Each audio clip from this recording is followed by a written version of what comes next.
Morgan Rogers scored a brace against Manchester United, and now the Red Devils want to sign him. That is the reality of where we are heading into the summer transfer window, and the story gets more interesting with every passing day. Let's start with the player himself, because if you haven't been watching Aston Villa closely this season, you may have missed one of the most complete individual performances in the Premier League. Morgan Rogers is 23 years old, English, and homegrown, three qualities that immediately make him attractive to any top six club. He's contracted to Aston Villa until 2031, which tells you everything about how highly the club values him. But his numbers this season have made it impossible for Europe's biggest clubs to look away.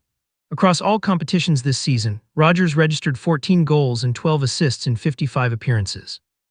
In the Premier League alone, he started all 37 matches, averaging 89 minutes per game, a figure that reflects total trust from his manager.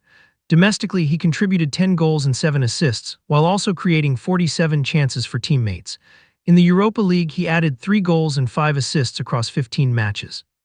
But the defining moment of his season and arguably his career so far came in the Europa League final against Freiburg, where Rogers scored the winning goal. He was subsequently named the Europa League Player of the Season. These are numbers that don't just catch the eye of fans, they catch the eye of the biggest clubs in Europe.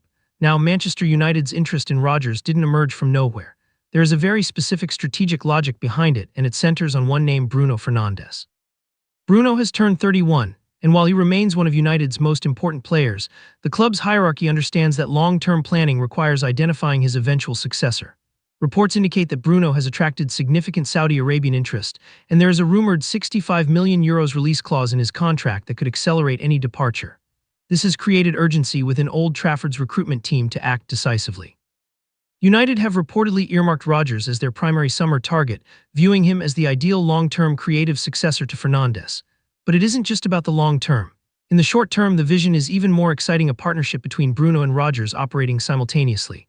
Rogers is effective both as a no 10 and cutting in from the left flank, meaning he offers Ruben Amorim genuine tactical flexibility. His pace, direct running, and ball carrying in tight spaces would complement Bruno's vision and passing range. The idea of that combination functioning in the Premier League next season is one that has clearly captured United's imagination. The moment that reportedly locked in United's scouting attention came when Rogers scored a brace directly against them. That performance, delivering goals against the very club now chasing his signature, gave United's recruitment staff a live, high-pressure example of exactly what he is capable of. From that point, the interest became serious.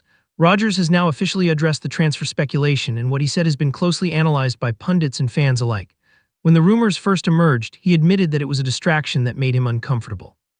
He acknowledged he hadn't fully realized just how much public interest surrounded him at that point in his career, but his response to that discomfort has been notably mature.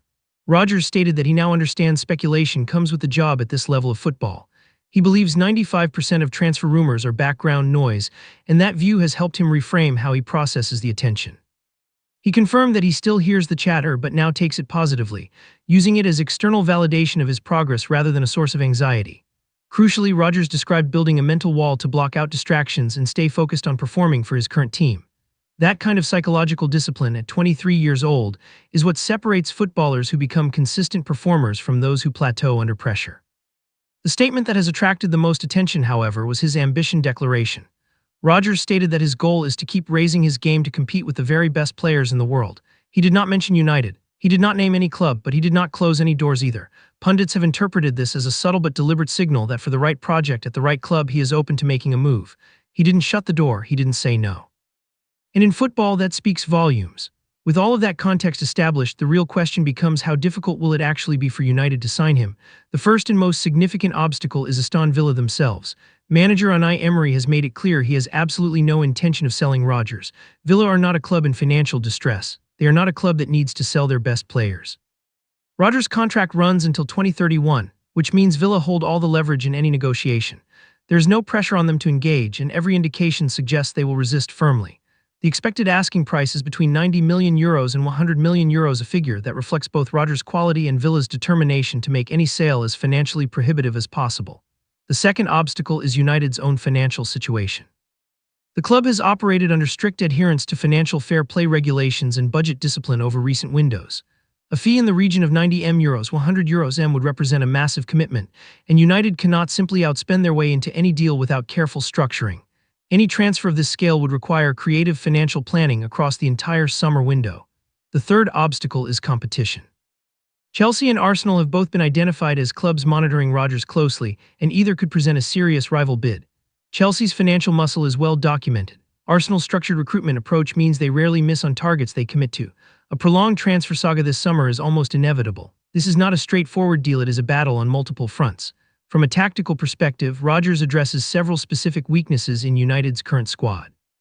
His ability to operate as a no-10 left winger or inside forward gives Amorim the kind of versatile, intelligent option that can shift shape within a match without the team losing its structure.